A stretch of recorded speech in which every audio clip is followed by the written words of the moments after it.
What's cracking, people of the universe? It's your girl Rosabelle. Thanks for tuning in to my channel. Thanks for vibing with us. Today I have Mr. Feddie El Patron from Akron, Ohio, right here on my channel to do this interview. How are you today? How you doing? I am amazing on this crazy winter day. It's cold. It's definitely cold outside. Cold as hell. But you know what? It's February. We've been blessed to have good weather. Right. So as I mentioned, I have Artist Feddie El Patron straight out of Akron, Ohio, right here in this chair. How did you get here? Tell us about yourself. Let the people know. Well, you know, my name is Feddie El Patron. I go by Feddie Patron. Started really taking music seriously in 2011, 2012. You know, I just been grinding for real. Just been grinding and working and grinding. Doing shows and on the road and all that. So tell me a little bit of background about yourself. Like, where did you grow up? I grew up in Atlanta, Georgia. And I moved here, and you know, been here since since 6th grade. And you know, since I've been here, I've been on the west side of Akron. You know, just traveling out and doing what I do there. Yep. You know, and then ran into the music and all that. That's all that's all about. How were you introduced to music? Who were your influences at the time? Back then, before I really started doing music, you know, Plot, he always been my inspiration and shit. You know, I always look up to him doing music. But besides him, you know, I always listen to Bone Thugs and Harmony. You know, I fuck with Twisted Insane. Tech Nine, you know. I don't really think off the bat. Those are some pretty good influences. Them is my top three. That tells a lot really about your style and where you get your style from, you know. That's dope. So speaking of Bone Thugs and Harmony, speaking of that era of music, you got a chance to meet, greet, perform with some really big artists. Yeah, it was. How did that happen? It was real surreal to me. Like it was like, you know, being able to share a stage and, you know, meeting people that you don't grew up listening to is like, it's like a dream come true, for real, to me, you know what I'm saying, anyway. But how all that came about, you know, we was standing on the east side of Akron. You know what I'm saying, I was doing music out of the projects when I had just got started, and I had ran into this dude named Joe, you know, shout out to Joe 8, you know what I'm saying, Flesh and Bones and Lazy Bones people, like his family and shit. And he was fucking with our energy. He was just fucking with it heavy, like, so he had told us he was gonna plug us in or whatever. But you know how that shit go. You know, somebody tell you something, and he just be like. So I just kind of brushed it off or whatever, and just kept on, you know what I'm saying, working, doing what I was doing and shit. And one day he just hit me up like, shit, let's go, like, we going to Cleveland and shit. They had put us on their shows and shit, and it was pretty much history after that, like, shit. That is amazing. How old were you when that happened? I was like 24, 25-ish. Man, so you was still a young blood. That's I was still an amazing feeling for a young person, you know, in a rap game. Yeah, it was cool. I mean, it was real nice experience. For real, like just being on, like just being in the same environment as somebody that I grew up listening to. You know what I'm saying? It was definitely like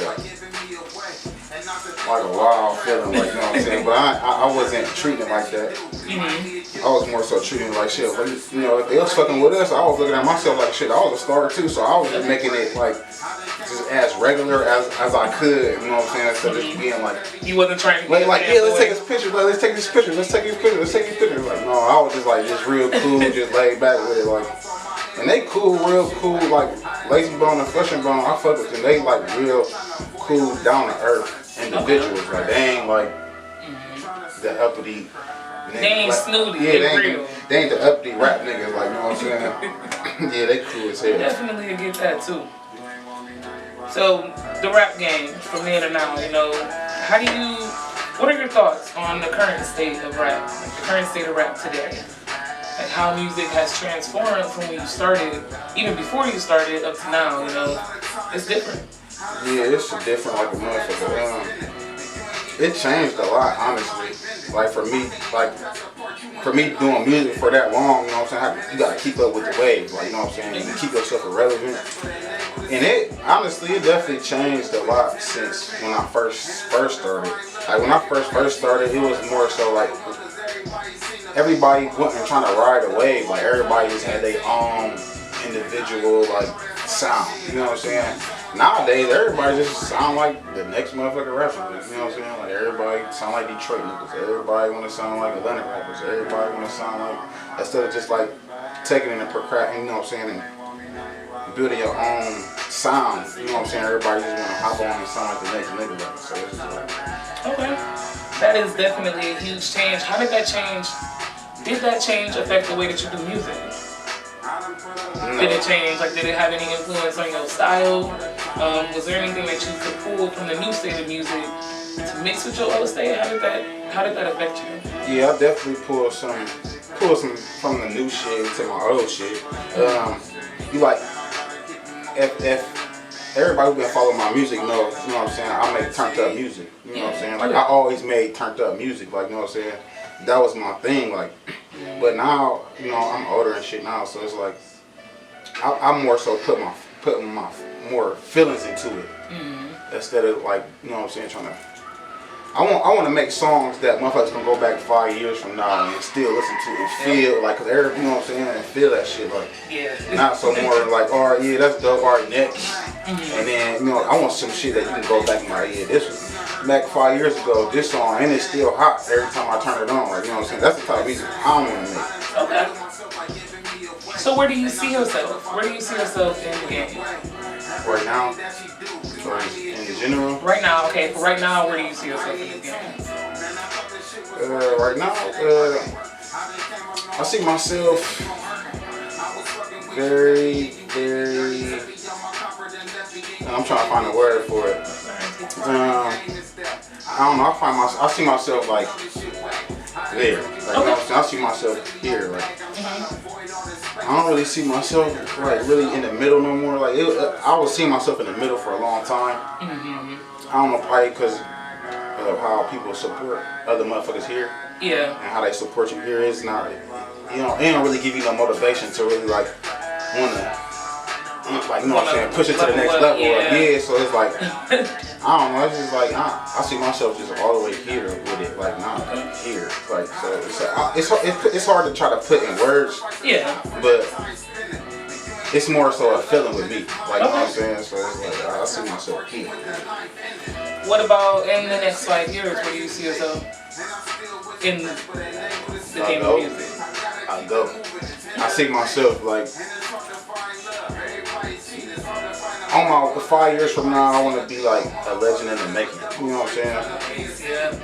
I don't want to be like the local artist, the dope underground local artist. Like, I want to be like, you know what I'm saying, a legend in the making 5 years from now. So that's where my mind frame is, and as far as making music and all that other shit. So underground artists. Are there any underground artists that you really follow?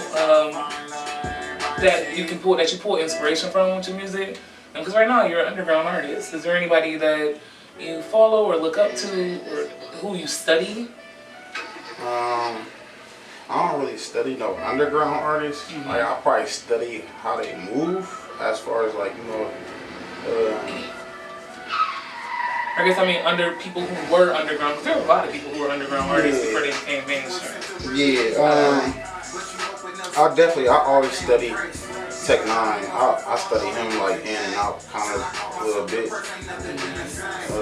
He's like a big inspiration, motivational thing with me, like as far as like being on the underground side. I definitely fuck with Shotty. Shotty boy, he got a work ethic that's crazy. And he moving the shit. I like how he moves. Who is clever dope. I don't know if ain't nobody really hits him where you know what I'm saying, where we at, where we from and shit. Yep. But Clever, he a dope ass artist. I definitely want to like fuck with him. He dope. So who are some of the people that you aspire to work with? You know, who are some of the people that's your goal? Like, who do you want to work with?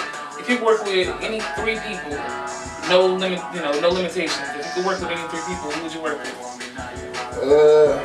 I always tell myself when I started do like around like when the music started jumping and shit for me. If I ever got a chance to do a song with anybody, it would be the first person I'll probably reach out to would be Chris Brown. On some real shit, that just off rip like, cause he's just like versatile all around with it, like on the singing side, rapping side, dancing side, all that shit. I don't know, that shit gravitates. You know what I'm saying? It is what it is, but yeah, that's just one artist I definitely would work with. Clever, definitely off rip. I ain't really know, that's there, like, you know what I'm saying? I definitely want to work with him if I got the chance to. Okay. And probably the rest of Sean.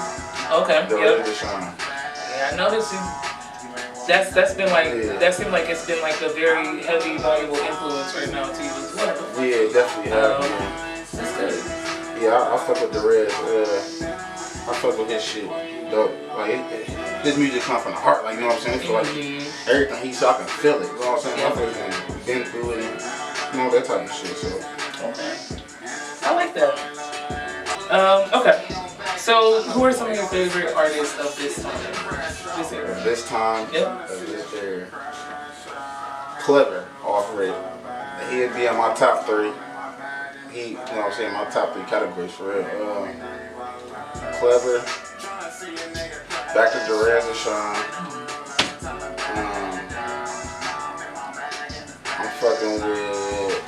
I'm fucking with Dirt. He dope.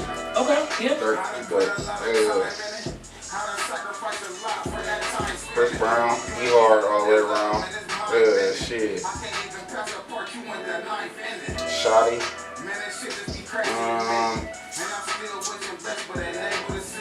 That's probably about it for me right now.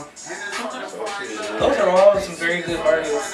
Yeah. I'm gonna have to listen to Clever because you keep talking about them. Man, Clever hard. If y'all watch it, man, and y'all subscribe to all that, man, y'all go look up Clever ASAP. But Clever is hard. He different. His sound is crazy. His sound is stupid. Okay. So for your music, you know, you've made a lot of songs. You've worked with a lot of artists. What's your favorite song that you've done? My favorite song I've done, solo or with artists or features? Just your favorite. I mean, you were on it, so you, and even if you have somebody that was featured on it, like your favorite song that you featured on or is on it. I have to probably say me and Nikki. Don't get it. That video was so much. Yeah, I'll probably have to say me and Nikki. That's probably one of my favorites. And then me and Liz. I gotta put it because that's a home. Make sure y'all go check that song out in the description box below. It's gonna be a link to the video. Go get it. Tap it. Tap that like button. Tap that subscribe button one time for my man Feddie El Patron. Last but not least, words to aspiring artists. You know, there's a lot of people out there who still believe in music, who still would like to do music. What words do you have for them? You know, what words of advice do you have? Keep grinding, pushing. You gotta be consistent with it. You know what I'm saying? Never give up. Even, you know what I'm saying? You go through shit. You go through life shit. You gonna hit your head. You gonna bump your head a whole bunch of times. You know, you gotta be consistent with it. Like, you gotta keep grinding. Never give up. You know, if that's what you really want to do, you just go for it. You know what I'm saying? Only the strong really survive. So it's like,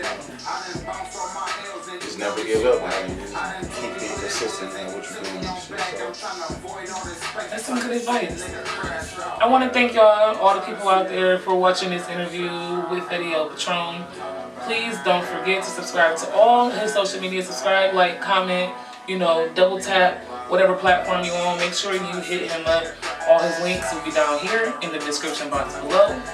This is Feddie El Patron, OGM, founder, CEO, and you are watching an exclusive underground interview.